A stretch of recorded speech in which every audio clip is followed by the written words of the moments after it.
बिस्मिल्लाहिर्रहमानिर्रहीम, अस्सलामुअलैकुम and very good morning public में आपको खुश आमदीद कहूँगी। मैं हूँ अरमिला हसन। उम्मीद करते हैं आप ठीक होंगे, आपकी सुबह का आगाज़ अच्छा हुआ होगा। आज प्रोग्राम के आगाज़ में जी एक बड़ी अफसोसनाक ख़बर है जो हमने शेयर भी करनी है आपके साथ। और 2 और 3 जनवरी की दरमियानी शब अगर हम जिक्र करेंगे तो गिलगित बल्तिस्तान में शदीद बर्फ़बारी के बायस बर्फ़ हटाने का काम जारी था ताकि इलाके में जो फ़ौजी नकलो हमल है उसको यकीनी बनाया जा सके। बर्फ़ हटाने का जो ऑपरेशन है भारी मशीनरी की मदद से किया जा रहा था, जिसकी क़यादत 28 साला कैप्टन असमत कर रहे थे जो पाक फ़ौज के बहादुर सिपाही भी थे और साथ ही पब्लिक न्यूज़ के जो चेयरमैन हैं मियां मोहम्मद मुश्ताक उनके दामाद भी थे। ISPR के मुताबिक 3 जनवरी को रात तकरीबन 2 बजे ऑपरेशन के दौरान अचानक बर्फ़ानी तोदा गिरने से कैप्टन असमत, 2 फ़ौजी जवान और एक सिविल मशीन ऑपरेटर जो है वो बर्फ़ तले दब गए। शदीद मौसम, दुश्वार हालात के बावजूद फौरी और भरपूर रेस्क्यू ऑपरेशन के ज़रिए चारों अफराद को निकाल लिया गया बर्फ़ से। ताहम कैप्टन असमत का जिक्र करें, सिपाही रिजवान का जिक्र करें जो कि 32 साल जिनकी उम्र थी, मशीन ऑपरेटर ईसा, उनकी हालत तशवीशनाक हुई और वह जांबर ना हो सके। यूँ तीनों ने जाम शहादत नोश किया। शहदा ने जी इंतहाई सख्त मौसमी हालात में कहा जाए कि एक मुश्किल और एक अहम ऑपरेशन की क़यादत करते हुए अपनी जानों का नजराना पेश किया ताकि पाक फ़ौज की जो ऑपरेशनल नकलो हरकत है उसको मुमकिन बनाया जा सके। जहाँ पे हम सख्त मौसम का जिक्र कर रहे हैं, बर्फ़ से ढका बर्ज़िल पास है और वतन के लिए एक मुश्किल ऑपरेशन है। अफवाज की ऑपरेशनल नकलो हरकत को जैसे मैंने कहा मुमकिन बनाने के लिए इस कठिन मिशन की क़यादत कर रहे थे कैप्टन असमत, शहीद जो पाक फ़ौज के बहादुर सिपाही भी थे, अफसर भी थे और साथ ही जैसे मैंने जिक्र किया हमारी पब्लिक न्यूज़ के जो चेयरमैन हैं मियां मोहम्मद मुश्ताक उनके दामाद भी थे। फ़र्ज़ की अदायगी में जी जान कुर्बान करने वाले शहीद कैप्टन असमत की जो नमाज जनाजा है वह अदा कर दी गई। नमाज जनाजा में अस्करी और सियासी शख्सियात और अहले खाना समेत बड़ी तादाद में लोगों ने शिरकत की। आप उसके कुछ मनाजिर देखें और ये रिपोर्ट देखें। बर्फ से ढके पहाड़, खामोश वादियां और वतन के रास्ते खोलने वाला पाक फौज का जवान जो खुद हमेशा के लिए अमर हो गया। बर्जिल पास पर स्नो क्लियरेंस ऑपरेशन के दौरान पाक फौज के बहादुर अफसर कैप्टन असमत गुलफाम अपने साथी सिपाही और क्रेन ड्राइवर समेत वतन पर कुर्बान हो गए। कैप्टन असमत गुलफाम अफवाज पाकिस्तान के रोजमर्रा ऑपरेशंस के लिए रास्ते बनाने के मिशन की क़यादत कर रहे थे कि अचानक एक शदीद बर्फानी तोदा उनकी गाड़ियों पर आन गिरा और यूं ये मिशन कुर्बानी की एक अजीम मिसाल बन गया। शहीद की नमाज जनाजा लाहौर में Al Rehman garden phase 2 T block जामे मस्जिद में अदा की गई, जिसके बाद उन्हें पूरे फौजी एहसास के साथ सुपुर्द खाक कर दिया गया। शहरियों की बड़ी तादाद शहीद को आखिरी सलाम की गवाह बनी। कैप्टन असमत गुलफाम शहीद एक निडर, बाहिम्मत और फर्जशनास अफसर थे।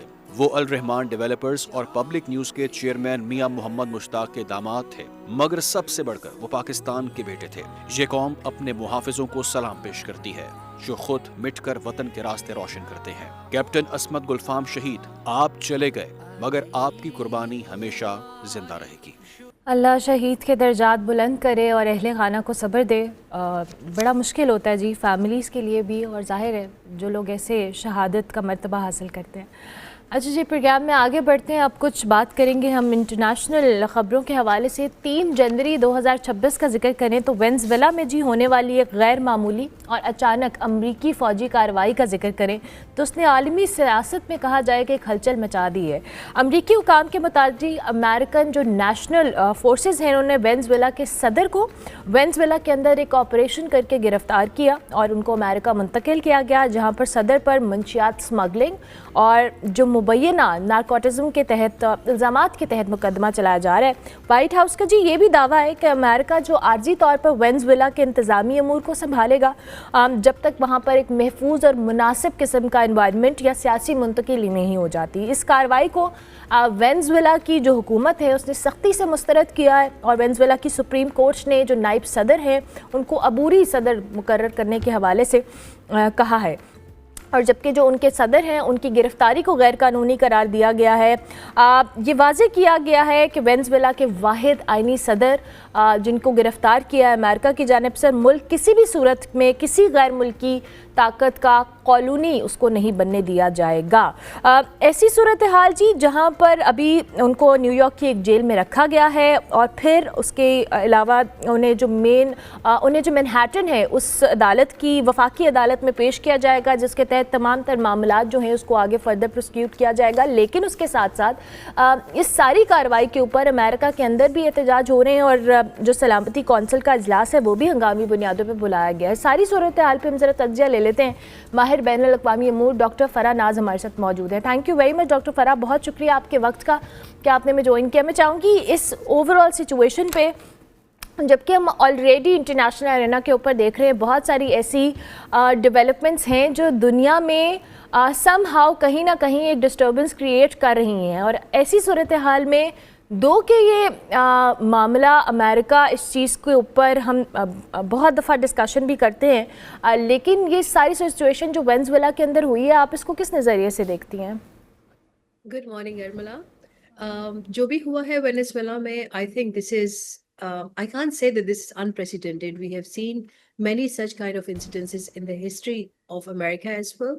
और जब पॉलिटिक्स इस हद तक पहुंच जाती है जहां पे आपको लगता है कि शायद आप ही पावरफुल हो और आप जो करते हो वो जस्टिफाइड है in international politics, this is when we see incidences like Venezuela.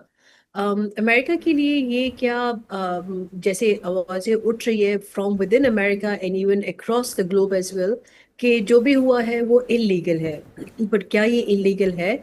मेरे हिसाब से ये बिल्कुल इलीगल है, क्योंकि ये violation of international sovereignty of A sovereign country है, जो अमेरिका को नहीं करना चाहिए था। दुनिया भर से जो जितने भी पावरफुल कंट्रीज हैं, जिसमें यूके, ऑस्ट्रेलिया, कनाडा, बाकी चाइना, तमाम ममालिक यही एक बात कर रहे हैं कि अमेरिका को, प्रेसिडेंट ट्रंप को थ्रू डिप्लोमेसी, थ्रू डायलॉग ये रिजॉल्व की तरफ लेके जाना चाहिए था।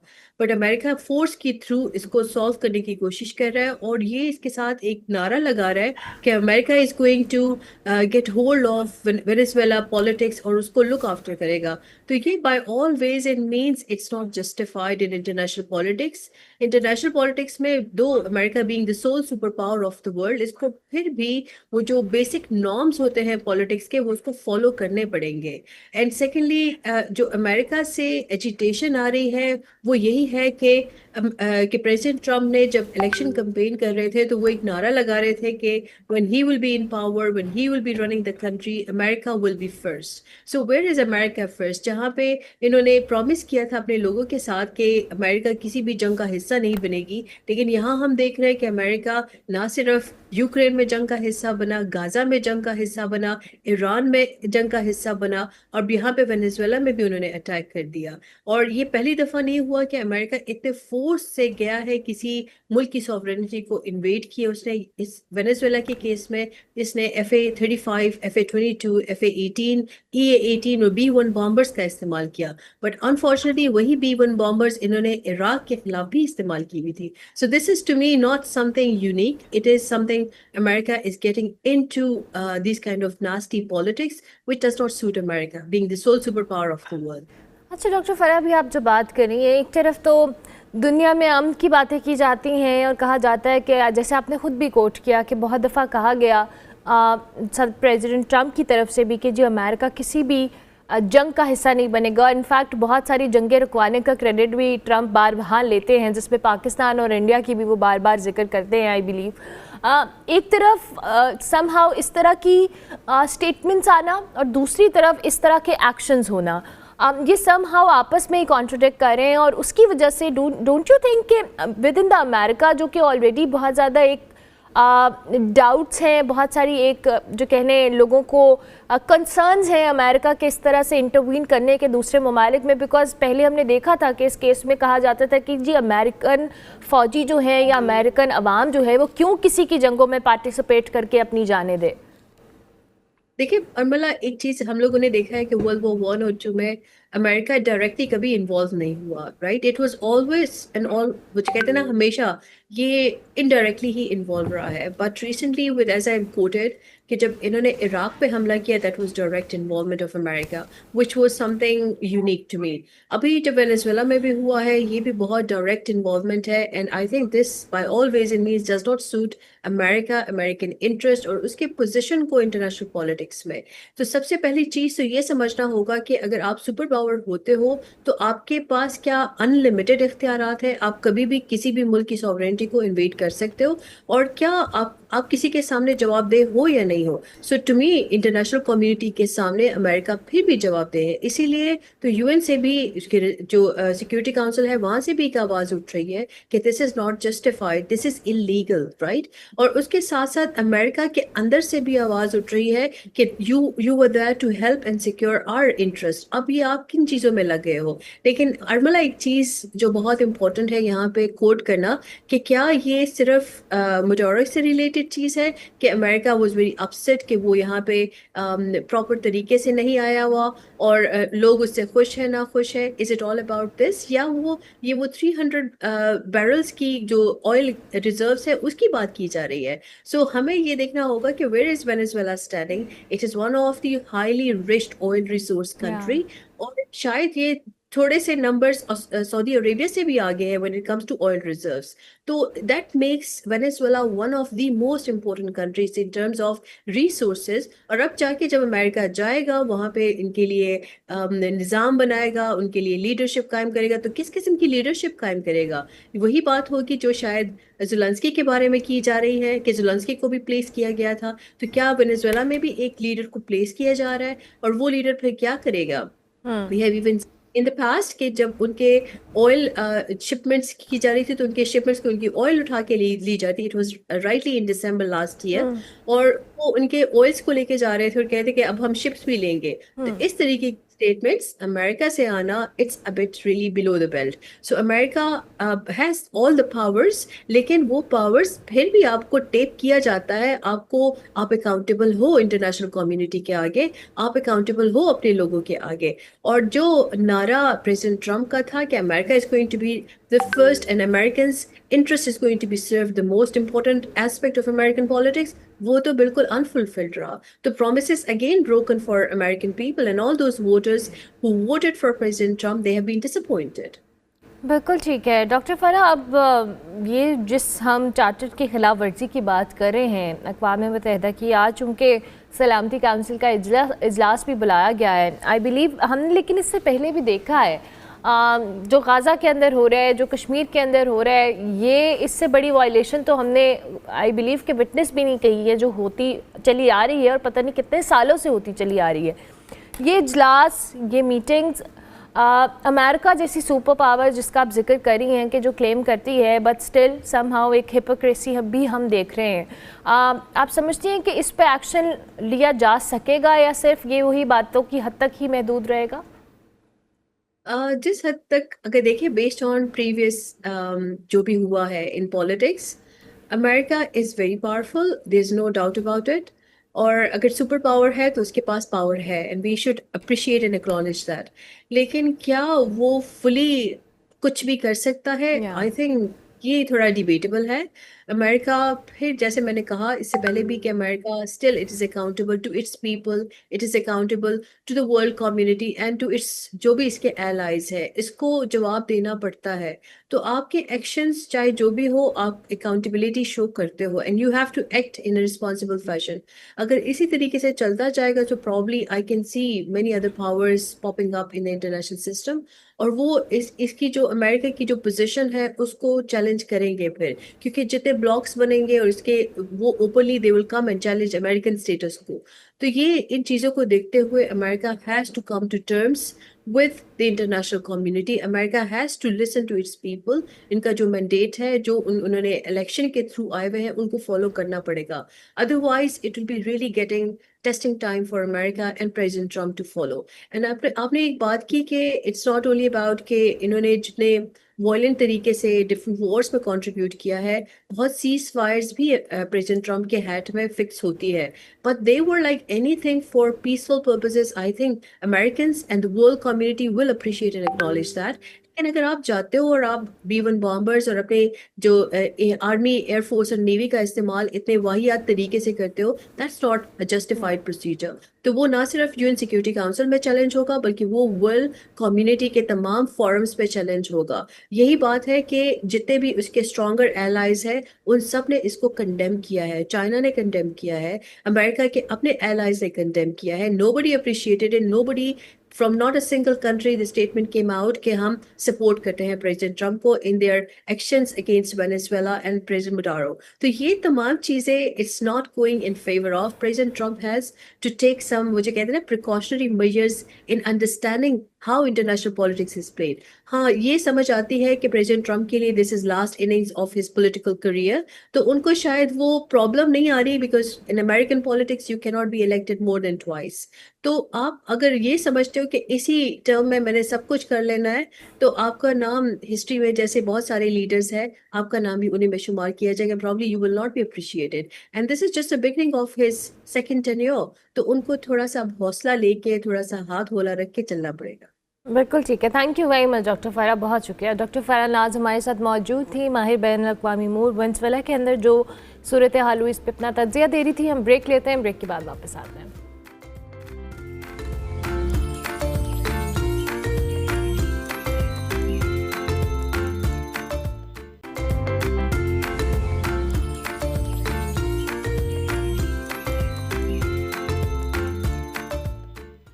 Welcome back to good morning public. जी, ब्रेक के बाद वापस आ गए. अभी एक नए कॉन्सेप्ट और आइडिया के हवाले से हमने बात करना है. पाकिस्तान में बायोफ्लॉक का जो फ़िश फार्मिंग है, एक निस्बतन नया मगर तेज़ी से कहा जाए कि उभरता हुआ एक आइडिया या तस्वुर है, जो गुज़िश्ता 6 से 7 साल में अगर बात की जाए, ख़ास तौर पे छोटे और दरमियाने दर्जे के किसान हैं, उनकी तवज्जो हासिल कर रहा है. रवायती फ़िश फार्मिंग में अगर बात की जाए तो 1 एकड़ ज़मीन पर एक महदूद तादाद में मछली, फीड का बड़ा ज़िया होता है, फिर मौसमी समहाव जो कंडीशन होती है, वो संगीन मसाइल अपनी जगह मौजूद होते हैं, जिसकी वजह से जो किसान की लागत है बढ़ती है और मुनाफा कम हो जाता है. इसके बरक्स जो बायोफ्लॉक का सिस्टम है, इसमें ज़्यादा जगह पर कम जगह पर ज़्यादा मछली, फीड का मौसर इस्तेमाल हो, मौसम पर कंट्रोल हो और साल भर जो पैदावार है वो मुमकिन होती है, जिसे कहा जाए कम खर्च और महफूज सरमायाकारी भी कहा जा रहा है. मौजूदा माशी हालात में जब हम देखते हैं कि लोग घरेलू सतह पर आमदन के मुतबादिल ज़राए तलाश कर रहे हैं, तो क्या बायोफ्लॉक जो पाकिस्तान में फ़िश फार्मिंग का पायदार और टेक्निकल मुस्तकबिल बन सकता है? इसी पे बात करेंगे. हमारे साथ डॉक्टर रईस अहमद मर्चेंट मौजूद है, एडवांस एग्रीकल्चर इंस्टॉलेशन एक्सपर्ट भी हैं बायोफ्लॉक के ऊपर. हम ज़रा इनसे डिटेल भी लेंगे. Thank you very much doctor साहब, बहुत शुक्रिया. जी, यू आर वेलकम. डॉक्टर साहब, ज़रा हमें थोड़ा सा ये आइडिया और कॉन्सेप्ट बताएं. मेरे लिए भी बिल्कुल एक नई चीज़ है. मैं चाहूँगी आप थोड़ा सा हमारे देखने वालों के लिए एक्सप्लेन कीजिएगा कि इस सिस्टम में और जो रवायती फ़िश फार्मिंग है, उसमें क्या डिफरेंस है बेसिकली? जी, सबसे बड़ा फ़र्क तो जो आपने बताया अभी कि ज़मीन बहुत ज़ाया होती है. इस वक्त सिर्फ पंजाब में 1,60,000 एकड़ अराज़ी जो है वो फ़िश फार्मिंग पे इस्तेमाल हो रही है. अगर इसको कन्वर्ट कर लिया जाए बायोफ्लॉक पे, तो ये सिर्फ 1,000 रह जाए. हमारी 1,59,000 ज़मीन जो है वो आज़ाद हो जाए. तो इसकी सबसे बड़ा तो डिफ़ॉल्ट यही है कि इसमें ज़मीन बहुत इस्तेमाल होती है. दूसरे नंबर पे इतनी 1 एकड़ का जैसे पॉन्ड है, तो उसमें ज़्यादा से ज़्यादा 700-800 मछली पल सकती है. उसकी वजह ये कि उसमें ऑक्सीजन का कोई निज़ाम नहीं होता. तो जो फ़ज़ा में हवा होती है उसी से ऑक्सीजन मिलती है. उसकी वजह से उसमें ऑक्सीजन इतनी काफ़ी नहीं होती कि वो इससे ज़्यादा मछली को पाल सके. बिल्कुल ठीक है. इसके अलावा इसमें खुराक का बहुत ज़्यादा होता है, क्योंकि खुराक का कोई हिसाब नहीं होता. नीचे दूसरे जानवर भी होते हैं पानी के, मेंढक वग़ैरह और दूसरी चीज़ें, तो वो भी खुराक खाते हैं, तो हमारी खुराक भी ज़ाया होती है. इसके अलावा जो इसमें शिकायत आई हैं वो है चोरी की, कि जब ये मछली तैयार होती है तो शिकारी आते हैं और रात को चोरी करके ले जाते हैं. तो ये भी हमारे फार्मर की एक बहुत बड़ी शिकायत है, क्योंकि रात के टाइम इसकी हिफाजत कहाँ से की जा सकती है? वो तो एक्सपेंस बढ़ जाएगा, उनका ओवरहेड एक्सपेंस बढ़ जाएगा. तो ये सारे मसाइल की वजह से दुनिया भर में अब बायोफ्लॉक फ़िश फार्मिंग को बहुत ज़्यादा माना जा रहा है. जैसे हमारे पड़ोसी ममालिक हैं, या चाइना, दूसरे जितने भी डॉक्टर ये साहब, ये वियतनाम, होता कैसे कंबोडिया। ये फिश फार्मिंग कैसे होती है? बायोफ्लॉक ये क्या होती है? बायोफ्लॉक कैसे होता है ये कैसे? अच्छा, बायोफ्लॉक कैसे होता है? बायोफ्लॉक होता है कि इसको कहते हैं कि एक तो हम खुराक डालते हैं उसमें टैंक में, ठीक है। और उसके अलावा जो उसका स्लज होता है, जो फुजला होता है मछली का, उसको भी ग़िज़ा बना दिया जाता है। उसके लिए एक प्रोबायोटिक डाला जाता है उसमें, और उसके साथ कार्बोहाइड्रेट्स के लिए शीरा डाला जाता है, ताकि वो जो बैक्टीरिया बना रहे हैं वो ज़िंदा रहे। वो बैक्टीरिया जो है इसका फुजला खाता है, और उसके बाद उसकी शक्ल एक प्रोटीन की बन जाती है, उसको मछली खाई जाती है। इस तरह से बहुत सारा फ़ायदा होता है, कोई 25% के करीब खुराक का खर्च कम हो जाता है। बिल्कुल ठीक है। तो अच्छा डॉक्टर साहब, पाकिस्तान के अंदर जैसे आपने कहा पड़ोसी ममालिक में या दुनिया भर में इस आइडिया कॉन्सेप्ट को बहुत ज़्यादा फॉलो किया जा रहा है, पाकिस्तान में क्यों नहीं हो रहा? अगर हो रहा है तो क्या चैलेंजेस हैं? इस पे भी थोड़ी रोशनी डालिए। अच्छा, ऐसा नहीं कि नहीं हो रहा, ठीक है, बहुत हो रहा है बहुत हो रहा है, पाकिस्तान में, सही। बहुत हो रहा है। मैं 6 साल से मुसलसल लगाए जा रहा हूँ, और बहुत सारे लोगों को इसकी अवेयरनेस है। हाँ, ज़रूरत इस बात की कि इसका प्रचार करने की ज़रूरत है, Awareness ताकि की आम ज़रूरत है। आदमी को इसकी बात का पता चले। ये एक कॉटेज इंडस्ट्री है, हमारी हुकूमत पाकिस्तान ने इसको कॉटेज इंडस्ट्री का दर्जा दिया, यानी आप घरों में लगा सकते हैं। इसकी सबसे बड़ी खूबी ये है कि कम जगह पर आपकी प्रोडक्शन ज़्यादा होती है। दूसरा, इसमें no smoke, no smell and no public dealing. तो ऐसा नहीं कि कोई मोहल्ले वाले तंग हों कि जी आपका स्मेल बहुत आ रही है या लोग आना जाना है, ऐसा कुछ नहीं है। इसलिए ये घरों में जैसे बैकयार्ड में लगा लें या फ्रंट यार्ड में लगा लें, छोटे टैंक, अगर ज़्यादा बड़ी जगह नहीं है छोटे टैंक बना के लगा लें, लेकिन ये एक इजाफी आमदनी का ज़रिया है। बिल्कुल ठीक है। तो अच्छा, आपने कहा कि पाकिस्तान में ऐसा नहीं है कि नहीं हो रहा, अवेयरनेस की ज़रूरत है, और जो किसान हैं इनको अवेयरनेस देने के लिए, जैसे हम स्टेट की भी बात करते हैं कि हुकूमत की भी जिम्मेदारी है, आप किस तरह से अवेयरनेस दी जा रही है, और क्या लोगों को ये कन्वीनियंट लग रहा है इसीलिए कि सारे इस तरफ आ रहे हैं या नहीं? उसमें भी उनको चैलेंजेस लगते हैं? देखिए, हम तो हाँ, अब जो मेरा इदारा है स्मार्ट बायोफ्लॉक टेक्नोलॉजी, हम लोग तो प्रचार कर रहे हैं अपना जिस कदर मुमकिन है। हम वीडियोस अपलोड करते हैं लोगों को उसके ज़रिए से, क्योंकि हमारा जो चैनल है किसान न्यूज़ टीवी, हम उसके ज़रिए से करते हैं, तो उसको बहुत सारी दुनिया देखती है। एक ख़ास तबका है जो एग्रीकल्चर से मुताल्लिक है, वो सब देखते हैं। तो जब उनको इसकी वीडियो मिलती है तो वो फ़ौरन इस पर एक्शन लेते हैं, और हमें तो बहुत सारे राब्ते होते हैं। लेकिन जो आम आदमी है, अभी भी जो किसान न्यूज़ टीवी नहीं देख रहा, उसके पास इसकी इन्फॉर्मेशन नहीं है। तो मैं यही रिक्वेस्ट करूँगा हुकूमत पंजाब से कि इसके बारे में लोगों को अवेयरनेस दें। कोई एक छोटा सा ऐड चलाएं टीवी पर कि लोग बार बार देखें, और उससे उनको अवेयरनेस हो इसकी। ये एक इजाफी आमदनी का बहुत अच्छा ज़रिया है, और साफ़ सुथरा है। इसमें एक इजाफा, सॉरी मैं कर दूँ आपकी बात में, कि इसको एक 12 साल का बच्चा भी ऑपरेट कर सकता है। इसको मेरे कई फार्मर्स ऐसी हैं ख़वातीन जो इसको चला रही हैं, और बहुत कामयाबी से चला रही हैं। बिल्कुल ठीक है। अच्छा डॉक्टर साहब, अब हमने देखा है कि हमारी जो किसान है या जो हमारा एग्रीकल्चर सेक्टर है, हम इसमें हमेशा बात करते हैं कि हम अभी तक ओल्ड स्कूल या रवायती तरीक़ों के ऊपर हैं। दुनिया भर में एग्रीकल्चर के अंदर बहुत एडवांस टेक्नोलॉजीज़ भी इस्तेमाल हो रही हैं, टेक्निक्स भी हो रही हैं, और हमारे किसान हमेशा स्ट्रगल करते हैं। और फिर वही बात है कि वो आपकी आमदन भी उस हिसाब से नहीं हो पाती है जब आपको एक ओल्ड स्कूल तरीके से करना पड़ता है। इसी में अगर हम ये फार्मिंग की इस तरीके का जिक्र करें, आप समझते हैं कि हमें अपने इस तबके को, जो ख़ास तौर पे जिनके ऊपर हम बड़ी जो कह लें जिम्मेदारी डालते हैं और डिपेंडेंट हैं, इनको भी हमने जदीद तरीक़ों से अवेयर करना है? जैसे आर्ट्स की बात करें, लेकिन इसके बावजूद समहाउ हमें कुछ प्रोजेक्ट्स भी ऐसे शुरू करने पड़ेंगे। जी बिल्कुल करने चाहिए। जब हमारी गुज़िश्ता हुकूमतों ने इसके ऊपर काफ़ी काम किया था, और एक फूड क्राइसिस के नाम से एक इदारा बनाया था इस्लामाबाद में, उसको उसी के रेफरेंस में ये फ़िश फार्मिंग को फ़रोग़ देने की कोशिश की गई है। क्योंकि जो फूड क्राइसिस आने वाला है दुनिया में, उसके लिए सारी दुनिया में सबसे ज़्यादा जो ऑब्जेक्टिव किया जा रहा है वो इसी को फ़िश फार्मिंग को किया जा रहा है। इसके लिए हुकूमत पंजाब ने एक स्कीम शुरू की थी केज फार्मिंग की।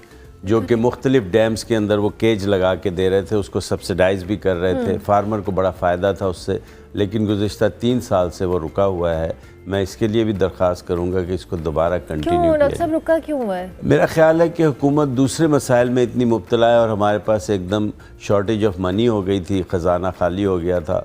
तो अब देखते हैं कि हुकूमत इस तरफ तवज्जो दे।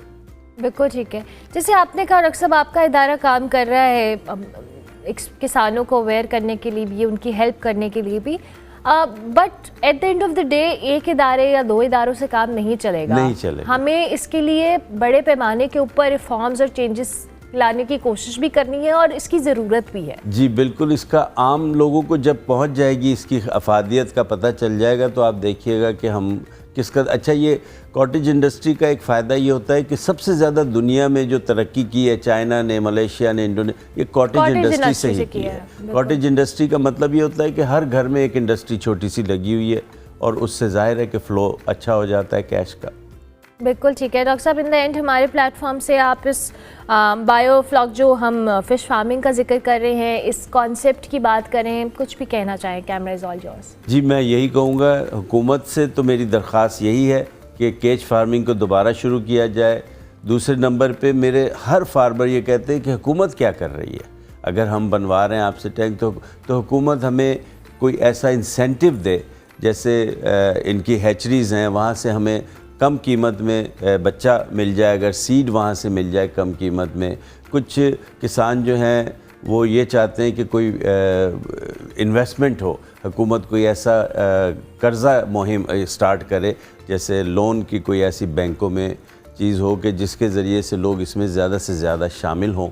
तो मेरी दरख्वास्त हुकूमत से और आम लोगों से तो ज़ाहिर है यही है कि देखें, जानें, समझें और काम को शुरू करें। कुछ ना कुछ होना चाहिए। जो इस वक्त माशी हमारे मामलात हैं, हमारे मुल्क के क्या सारी दुनिया में ही हैं, उसके हिसाब से महंगाई इतनी बढ़ गई है कि हर घर को एक इजाफी आमदनी की ज़रूरत है, और ये इजाफी आमदनी का बेहतरीन ज़रिया है। इसमें आप वाइट कॉलर के साथ काम कर सकते हैं। बिल्कुल पानी में जाने की ज़रूरत नहीं पड़ती, हाथ गंदे नहीं होते, कोई कपड़ा गंदा नहीं होता, बहुत आसान और बहुत ही, यानी मैंने आपको बताया जैसे कि एक 12 साल का बच्चा भी चला रहा है इसको। बिल्कुल ठीक है, थैंक यू वेरी मच, बहुत शुक्रिया डॉक्टर साहब। डॉक्टर रईस अहमद मर्चेंट हमारे साथ मौजूद थे। जी, बायोफ्लॉक जो फ़िश फार्मिंग है उसके आइडिया के ऊपर बात कर रहे थे। पाकिस्तान में ऐसा नहीं है कि ये प्रैक्टिस नहीं हो रहा, बट डॉक्टर साहब के मुताबिक मज़ीद लोगों को इस हवाले से अवेयरनेस देने की ज़रूरत है। हम ब्रेक लेते हैं, ब्रेक के बाद वापस आते हैं।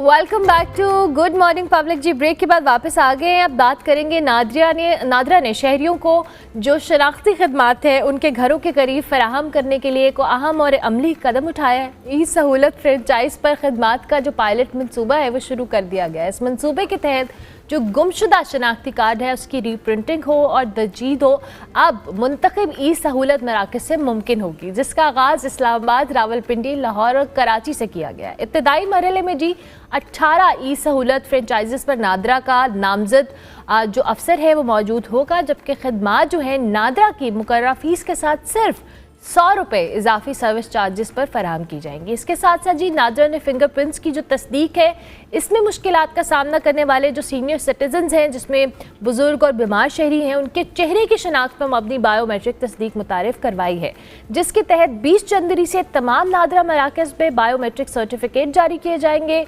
बुजुर्ग शहरी, ख़वातीन जो कि थोड़े पढ़े लिखे अफराद नहीं हैं, उनके लिए सहूलियात अहम है, क्योंकि यही तबका जो है नादरा मराकज़ में सबसे ज़्यादा चैलेंजेस फेस करते हैं। इस पर मज़ीद बात भी करेंगे, मज़ीद डिटेल्स भी लेंगे। हमारे साथ सैयद शबाहत अली मौजूद है, तर्जुमान नादरा, इनको हम खुशामदीद कहेंगे। थैंक यू वेरी मच शबाहत साहब, बहुत शुक्रिया आपके वक्त का। मैंने इस पर बहुत सरसरी सी एक बात की है, आई बिलीव कि आप हमें बेहतर तौर पर बता सकते हैं इन नई मनसूबों के हवाले से जो ये बायोमेट्रिक का एक मामला है, ज़रा हमें डिटेल दीजिएगा। अस्सलाम वालेकुम। सबसे पहले तो प्रोग्राम में मदऊ करने का बहुत बहुत शुक्रिया। देखिए, नादरा जो है पाकिस्तान की तमाम शहरियों का डाटाबेस रखता है और बहुत से इदारे ऐसे हैं जो अपनी खदमात फ़राहम करते वक्त एक मरतबा नादरा से उस शहरी को वेरीफाई करते हैं उसकी तस्दीक करते हैं, उसके फिंगरप्रिंट्स लेकर और उसके बाज़ जो हैं फेशियल इमेजेस लेकर तस्दीक करते हैं कि ये वही शहरी है नहीं। मैं आपको मिसाल पेश करता हूँ कि आपने बैंक में पैसे जमा करा रखे हैं, कोई बड़ी अमाउंट का चेक आप ड्रॉ करने जाती हैं, वो एक मरतबा आपके फिंगरप्रिंट से तस्दीक करते हैं कि आप वही हैं जिस नाम से आपने अकाउंट खोल रखा है। सिमिलरली ज़मीनों की ख़रीदो फरोख्त के मामलात में या गाड़ियों के ख़रीदने बेचने में ऐसा होता है। अब होता यह है कि वहाँ जो डिवाइस लगी होती है बैंक के पास, बाज़ औक़ात या उस इदारे के पास जहाँ भी आप अपना ये फिंगरप्रिंट दे रहे हैं, वो बाज़ औक़ात लो क्वालिटी की होती है या वो इमेजेस को अच्छी क्वालिटी में कैप्चर नहीं कर पाती। नतीजतन बावजूद इसके कि नादरा के पास फिंगरप्रिंट्स मौजूद हैं उस शख्स की और वो अपडेटेड भी हैं, लेकिन उसकी तस्दीक नहीं हो पाती। ये एक प्रॉब्लम है। दूसरा इशू ये होता है कि बाज़ औक़ात उंगलियों के निशानात में वाक़ईतन किसी तब्दीली, मतलब किसी स्किन डिजीज़ की वजह से, एजिंग की वजह से, हाथों की मुशक्क़त की वजह से तब्दीली आ जाती है। अब सारिफ बीच में जो है उसके लिए एक टेंशन है कि वो क्या करे। असूलन ये होना चाहिए कि ऐसे तमाम इदारों को हमने ये सहूलत दे रखी है कि वो अपनी जगह, अपनी प्रेमिसेस के अंदर फेशियली भी उस शहरी को वेरीफाई कर सकते हैं। ये सहूलत हमारी तरफ से अवेलेबल है, लेकिन बहरहाल बहुत से इदारे इसका इस्तेमाल नहीं करते, बल्कि वो उल्टा कस्टमर को वापस रिटर्न कर देते हैं।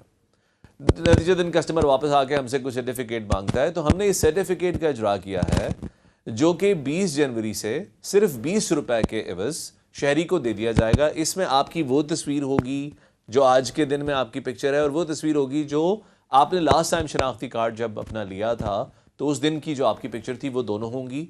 आपका ट्रैकिंग नंबर होगा, आपका CNIC नंबर होगा, और नादरा की तरफ से एक तरह का तस्दीकी सर्टिफिकेट होगा कि अगर आपके बायोमेट्रिक मैच नहीं भी कर रहे तो भी आपका नाम यही है और आपका CNIC नंबर यही है।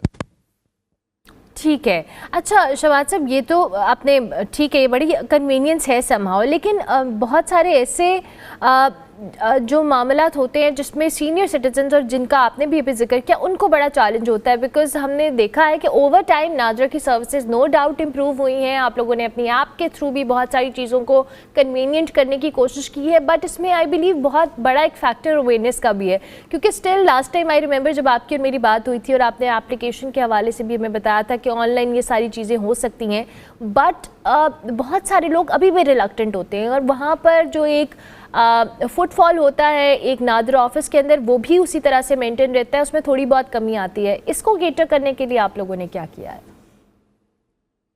अच्छा, ये बड़ा खूबसूरत आपने सवाल किया, मैं बड़ा आपका शुक्रगुजार हूँ कि आपने ये मुद्दा उठाया। देखिए, जो जहाँ तक मोबाइल एप्लीकेशन का ताल्लुक है, मोबाइल एप्लीकेशन पे तो अगर वैसे ही आपके फिंगरप्रिंट्स वेरीफाई नहीं हो रहे तो वो आपको आपके फेस से रिकग्नाइज करके, अगर फेस आपका मैच हो जाता है आपके नादरा रिकॉर्ड के साथ, तो वो आपको लॉग इन करवा देता है। और इस वक्त भी जो आपने दूसरी बात की कि नादरा सेंटर्स पर रश है, तो ये बात सच है कि बावजूद इसके कि हमने ये एक बड़ा अपनी तरफ से एक अच्छा इनिशिएटिव किया है, लेकिन हम इससे बहुत ज़्यादा खुश इसलिए नहीं हैं एक तरह से कि इसमें तो हम लोगों को दोबारा उन सारे इदारों से निकाल कर नादरा के सेंटर्स की तरफ ला रहे हैं, जिन सेंटर्स पर कई इलाकों में रश बहुत ज़्यादा है। हालांकि हमने 937 सेंटर्स इस वक्त पाकिस्तान के अंदर, कुछ पाकिस्तान के बाहर, और 60 के करीब जो है मुख्तलिफ यूनियन काउंसिल्स में अपने काउंटर्स खोल रखे हैं। तो आइडियली होना चाहिए, हमने लेटर्स लिखा है तमाम रेगुलेटर्स को कि वो इन तमाम इदारों को ये पाबंद करें कि ये अपने पास हार्डवेयर और अपना सॉफ्टवेयर इस हद तक अपडेट कर लें कि हमने जो सर्विसेज इनको दे रखी हैं, जिसको हम कंजम्पशन ऑफ फेशियल API कहते हैं, आसान ज़बान में समझ लीजिए कि अपने पास वो सॉफ्टवेयर जो हमने इस सहूलत के लिए दे रखा है उसको अगर डाउनलोड कर लें तो ये वही तस्वीर लेकर नादरा के रिकॉर्ड के साथ लाइव टैली कर सकते हैं और ऐसे फ़र्द को वापस आने की ज़रूरत नहीं पड़ेगी।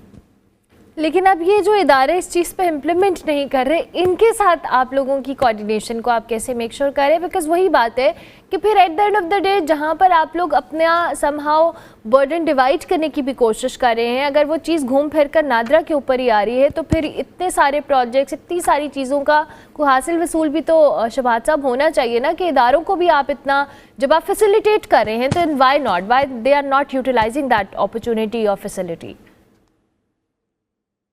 उर्मिला, देखें, जहाँ तक नादरा का ताल्लुक है, हमने टेक्नोलॉजी अवेलेबल कर दी है, इनेबल कर दी है, और उसके बाद जब हमने देखा वहाँ यूटिलाइजेशन वैसे नहीं हो पा रही और बाद शहरियों को मसाइल आ रहे हैं, तो अपने पास उसका एक अल्टरनेट भी अवेलेबल कर दिया है। ताहम जो आपने प्रेस रिलीज़ हमारी अभी शुरू में पढ़ी, अगर उसको आप मज़ीद उसका मतन देखेंगी तो हमने ऐसे तमाम सर्विस रेगुलेटर्स को, जैसे बैंक्स के लिए स्टेट बैंक को और सिम इशू करने वाली टेलकोज के लिए हमने PTA को प्रॉपर लेटर्स लिखकर उनको एक दफ़ा फिर रिमाइंड कराया, एक दफ़ा फिर रिक्वेस्ट की है कि इन तमाम इदारों को पाबंद किया जाए इस बात का कि ये अपने शहरियों को, हमारे शहरियों को प्रेमिसेस के अंदर भी लाइव वेरीफाई कर लें।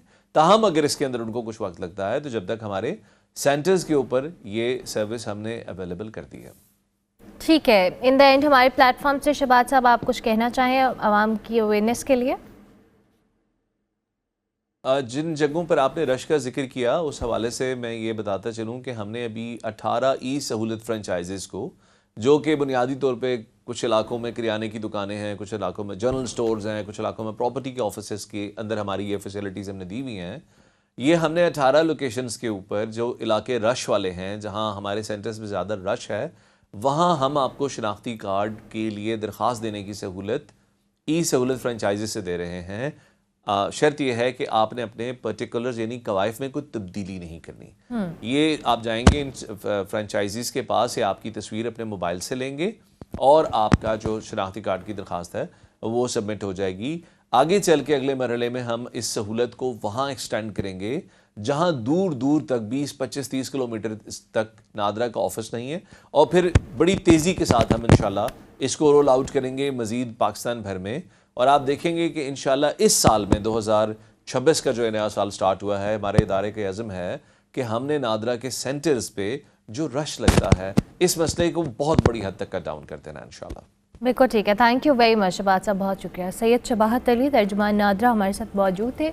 इस वक्त जो नादरा की फैसिलिटीज़ हैं उसके हवाले से हमें बता रहे थे। मुझे ब्रेक लेनी है, लेकिन ब्रेक पर जाने से पहले हम शहर इक़्तिदार का जिक्र करेंगे, जहाँ पर जो पैदल सड़क पार करना है वो काफ़ी आसान हो गया है। पहली बार पब्लिक लेन जो क्रॉसिंग कायम की गई है और उसके करीब जो नस्ब बटन है दबाने से ट्रैफिक रुक भी जाती है और शहरी आराम से सड़क पार कर सकते हैं। शहरी इक़्तिदाम को सराह भी रहे हैं और कह रहे हैं कि सहूलत के बारे में आगाही आम की जाए ताकि ज़्यादा से ज़्यादा लोग जो है महफूज अंदाज में इसका फ़ायदा उठा सकें।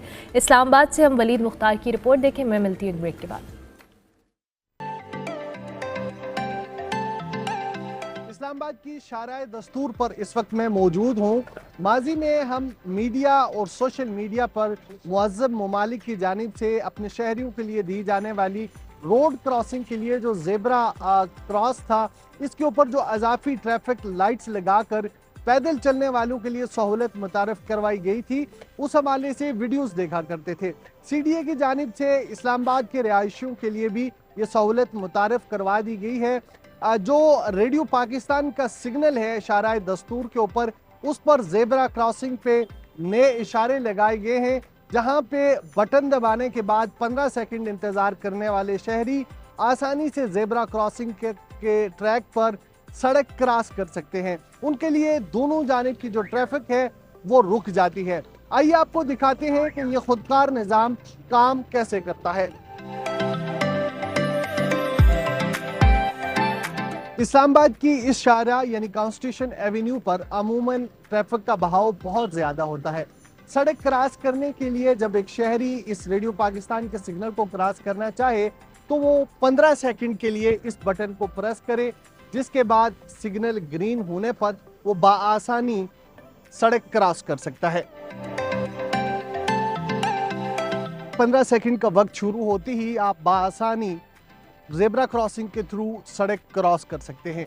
शहरियों का ये कहना है कि इस सहूलत से जहां उन्हें सड़क क्रॉस करने में आसानी होगी, वहीं पे जो सेफ्टी है वो भी यकीनी हो जाती है। CDA की जानिब से मुतारफ़ करवाई जाने वाली इस सहूलत के बारे में शहरी क्या कहते हैं, आइए उनसे जानते हैं। हर शाहरा पे ये चीज़ होनी चाहिए ताकि लोगों की जानें भी बच सकें और लोगों के अवेयरनेस के लिए भी ये बहुत ज़रूरी है और गाड़ी वालों को भी चाहिए कि इसका ख्याल रखें। कि मैंने तो फर्स्ट टाइम देखा तो अच्छा लगा ये कि हर शाहराह पे इस तरह हो सिस्टम कि जो वहाँ पैदल है उनके पास टाइमिंग कम होता है और गाड़ियों वाले के पास वो जल्दी पहुँच जाते हैं, हम लोग लेट होते हैं, इस वजह से हमें गाड़ी नहीं रोकते ये लोग। इस्लामाबाद के शहरियों का कहना है कि CDA की जानिब से मुतारफ़ करवाया जाने वाला ये इंतहाई अहसन कदम है। शहर की दीगर मसरूफ़ शाहराहों पर भी ज़ेब्रा क्रॉसिंग और खुद कार निज़ाम नस्ब होना बेहद ज़रूरी है। कैमरामैन अंजुम शहजाद के साथ वलीद मुख्तार, पब्लिक न्यूज़, इस्लामाबाद।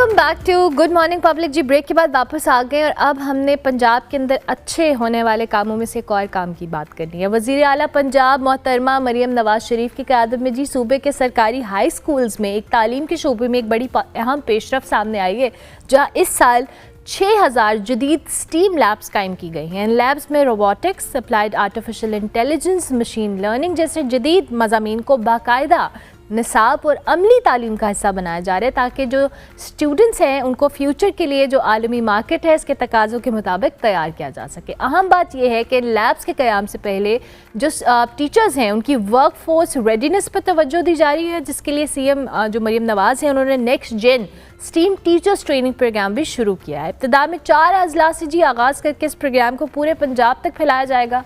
ये मंसूबा स्टूडेंट्स की जो ट्रेनिंग है, तरबियत है और पाकिस्तान के जो फ्यूचर है इसमें क्या किरदार अदा करेगा, इस हवाले से हम बात करेंगे। हमारे साथ मरियम फातिमा मौजूद हैं, प्रोजेक्ट हेड हैं Maryam Nawaz next gen STEAM labs की। उनको हम खुशामदीद कहेंगे। I hope you doing well, thank you so much, बहुत शुक्रिया कि आप तशरीफ़ लाएँ। इसके साथ साथ हमारे साथ मोहम्मद अब्दुल्ला मौजूद हैं और सयाम हैदर हमारे साथ। ये दोनों स्टूडेंट्स हैं, आप दोनों को खुशामदीद, थैंक यू वेरी मच। सबसे पहले तो मरियम फातिमा, हम आपसे जानने की कोशिश, हमें ज़रा बताएं ये नेक्स्ट जेन स्टीम लैब्स क्या है, इसका पर्पस क्या है और अब तक किस तरह से ये ऑपरेट हो रहा है। ओके सो पहले तो मैं आपके प्लेटफॉर्म से स्टीम का कॉन्सेप्ट क्लियर करना चाहूँगी। स्टीम का मतलब है कि स्टूडेंट्स में इनोवेशंस लाना, इन्वेंशंस लाना। अब स्टूडेंट अगर एक इनोवेशन करना चाहता है तो उसको पता हो कि कहाँ पे साइंस अप्लाई होगी, कहाँ पे मैथ्स अप्लाई होगी, कहाँ पे आर्ट्स, कहाँ पे टेक्नोलॉजी एंड कहाँ पे इंजीनियरिंग। सो यही इसका कॉन्सेप्ट है कि एक स्टूडेंट ने, जैसे हमारे स्टूडेंट आजकल तो एक कॉफ़ी रोबोट बना रहे हैं, तो पहले उन्होंने उसका सारी मैपिंग की है कि वो कोडिंग एंड प्रोग्रामिंग कैसे करेंगे, फिर उसका 3D मॉडल बनाया उन्होंने, फिर 3D प्रिंट किया उसको, तो अब फाइनली वो उसका जो इंफ्रास्ट्रक्चर होगा जैसे मैकेनिकल रीजनिंग, इलेक्ट्रिकल रीजनिंग, वो उस पर काम कर रहे हैं। So it's a stop shop for all the technologies. इसमें 12 टेक्नोलॉजीज़ हैं जो हम इनिशियल लेवल से स्टार्ट कर रहे हैं। तो इसकी जो इंस्पायरेशन थी मेरे लिए कि मैडम सीएम का मैंने एक इंटरव्यू देखा था जिसमें वो बात कर रही थी कि मैं चाइना गई थी और मैंने देखा स्कूल लेवल पे बच्चों को AI, robotics and machine learning करवाई जा रही है। तो तब उन्होंने ये अपना एम बना लिया। तो उसके बाद मैंने कहा कि ये तो मैंने किया है and I am gonna do that. तो मैंने ये जो अपना प्रोजेक्ट था, इसका कॉन्सेप्ट था, वो मैंने minister for education Rana Sikandar Hayat को दिया एंड आई एम हियर। उन्होंने मुझे इसका चांस दिया। स्टूडेंट्स पे हमने पायलट टेस्ट किया। सिर्फ 20 दिन में स्टूडेंट्स ने एनिमेट्रॉनिक रोबोट्स बनाए, ह्यूमनाइड रोबोट्स पे काम किया, रोबोटिक आर्म्स पे काम किया, सॉफ्टवेयर डेवलपमेंट की, ऐप डेवलपमेंट की। So it's a power pack for all the technologies. बिल्कुल ठीक है। तो ये हमारे पास जो 2 स्टूडेंट्स मौजूद हैं, अब्दुल्ला हमें बताएंगे। अब्दुल्ला, कितना टाइम हुआ आपको इस प्रोजेक्ट के साथ एसोसिएट होते हुए? क्या क्या सीख रहे हैं, क्या क्या कर रहे हैं वहाँ पे आप? ये जो विंटर्स की छुट्टियां हुई थी ना, इनके अंदर ना एक ट्रेनिंग थी 10 दिनों की, तो मैं उन 10 दिनों की ट्रेनिंग के अंदर ये ज्वाइन किया है और यहाँ पर बहुत कुछ सिखाने को मिलता है। हमारे जो स्कूल्स है वहाँ पर सिर्फ रटाया जाता है, लेकिन यहाँ पर सारा कुछ प्रैक्टिकल सिखाया जाता है कि यहाँ पर वायरिंग कैसे होती है, प्रोग्रामिंग कैसे होती है। मैंने इन 10 दिनों के अंदर वायरिंग की है। यहाँ पर मैंने देखे रोबोटिक्स बनाए हुए हैं, पैकेज डिलीवरिंग, वो कार्स हैं, ये सब मैंने देखे तो बहुत इंस्पायर हुआ। मैंने भी उनके साथ सीखने की कोशिश की है। और फिर वो उसके साथ हमारे वहाँ पर वो थे ट्रैफिक लाइट्स थे, गैस लीकेज डिटेक्टर और साथ में वाटर क्वालिटी मॉनिटर भी था, जिसके अंदर हम कोडिंग करके हम लोग वो लाइट्स वगैरह ऑन हो जाती हैं, ग्रीन और रेड। तो यहाँ पर बहुत कुछ सीखने को मिलता है। मैंने वेबसाइट भी बनाई इनके ऊपर, ऐप्स डेवलपमेंट भी की। तो मैंने अकेले ने नहीं, हम सब ने टीम था आप लोगों का, टीम के साथ हम लोगों ने की। वहाँ पर सबको टीम के साथ लेके जाया जाता है और सबको मिलके सिखाया जाता है कि करना क्या है वहाँ तो पर। अब्दुल्ला, आपको पर्सनली किस चीज़ में इंटरेस्ट था, जो आपकी ख्वाहिश थी कि आप अभी तो आपने 10 दिनों में सीखे एंड आई बिलीव आगे आप उसको सीखना मजीद भी चाहेंगे? क्या ऐसी चीज़ है? मैं रोबोटिक्स सीखना चाहता हूँ। रोबोटिक्स सीखना चाहते हैं, ओके। और उसके लिए अभी आपने यहाँ पे ट्रेनिंग में कुछ सीखा?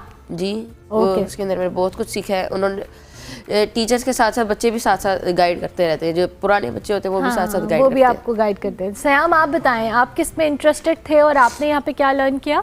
मैं इंटरेस्टेड था कि मतलब रोबोट्स वर्क किस तरह करते हैं, ये किस तरह चलते हैं, किस तरह बात करते हैं, हमारी बात का जवाब किस तरह देते हैं। तो इधर स्टीम लैब में मुझे आगे पता चला कि हमने मशीन को ट्रेन किस तरह करना है, उसको किस तरह समझाना है, किस तरह से बात करनी है। तो अब मैं कर रहा हूँ कि केमिकल जो हमारी ट्रेडिशनल टेस्टिंग होती है उसको हम छोड़ के अब AI की तरफ आ जाएँ, AI हमें टेस्टिंग और आइडेंटिफिकेशन करके थे।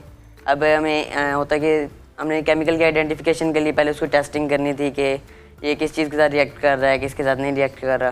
तो हमारा AI ये सब कुछ बताता है कि ये कि आप उसको बताएंगे मेटल किस तरह का है, सॉफ्ट है, हार्ड है, ये मेटल है, लिक्विड है, ये हार्ड मतलब ये सॉलिड में है, ये किस फॉर्म में है। तो उसको सब जैसे जैसे हम उसको बताते जाएंगे वो हमें स्पेसिफाई करता जाएगा कि अच्छा आप इस एलिमेंट की बात कर रहे हैं। बिल्कुल। तो वो हमें जैसे हम उसको जितना ज़्यादा करेंगे वो उतना ज़्यादा हमें जवाब देगा।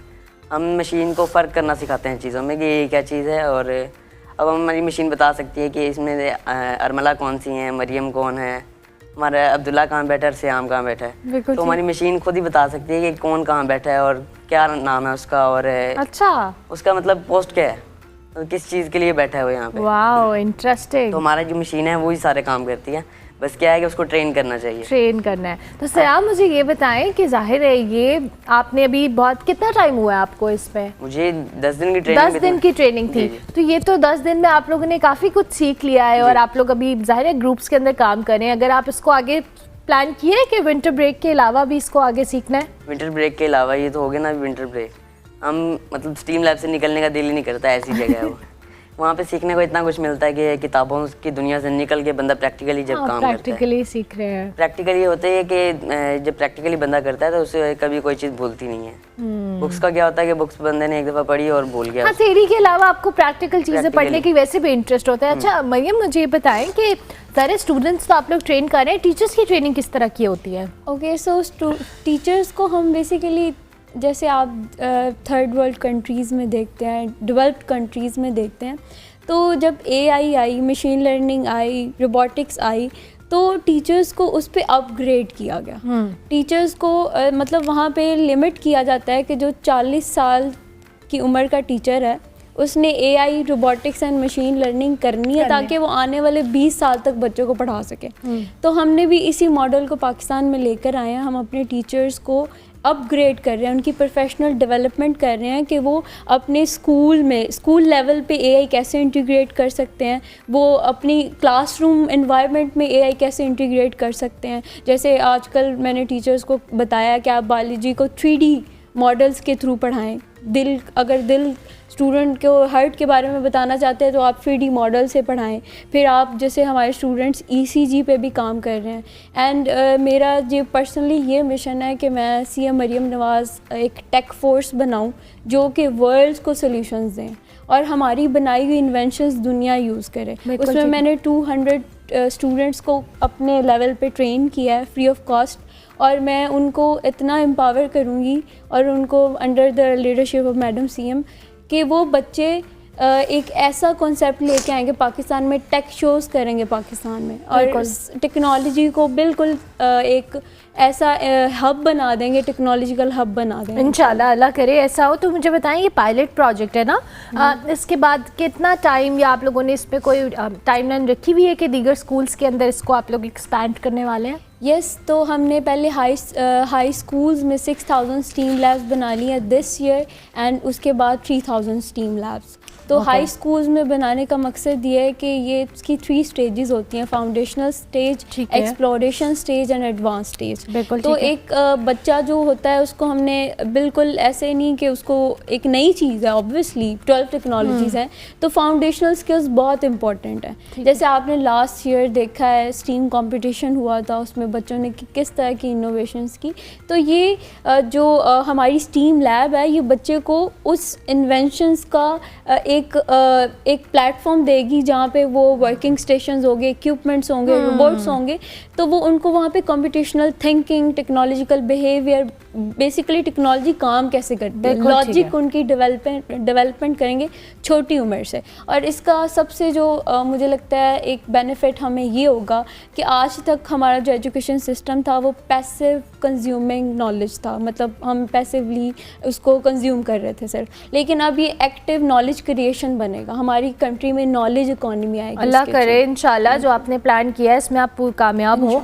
अब्दुल्ला, मुझे ये बताएं कि रोबोटिक्स आप ज़ाहिर है स्कूल्स में साथ साथ पढ़ाई भी करनी है, ये 10 डे ट्रेनिंग प्रोग्राम था जैसे अभी मरियम भी बता रही है कि आगे इन्होंने प्लान किया हुआ है, तो आपने क्या सोचा है अपनी, क्या कौन सी क्लास में पढ़ रहे हो अभी आप? 8th class. तो आगे तो अभी स्टडीज़ भी मुश्किल होंगी लेकिन प्रैक्टिकल वर्क में मज़ा भी बहुत आता है।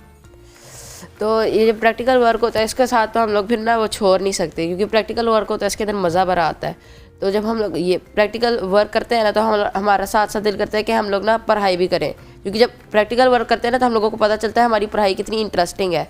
जैसे साथ साथ हम लोग प्रैक्टिकल वर्क करेंगे ना, हम लोगों का पढ़ाई के अंदर भी इंटरेस्ट बिल्ड होगा। तो इसलिए पायलट वो ये जो स्टीम लैब का है ना प्रोजेक्ट, ये बहुत काम का है कि बच्चों की पढ़ाई के अंदर भी फिर इंटरेस्टिंग हो जाता है। तो आपने कितने लोगों के ग्रुप के साथ काम किया, रोबोटिक्स और वेब डेवलपिंग जो भी आप बता रहे थे? हम लोगों का जो वेब डेवलपिंग का था वो हम 2 बंदों का ग्रुप था, तलहा था और मैं था, ठीक है। उसके बाद जो रोबोटिक्स थे वहाँ पर हमारे बहुत 3-4 बंदे थे, उनके साथ रोबोटिक्स का मैंने किया।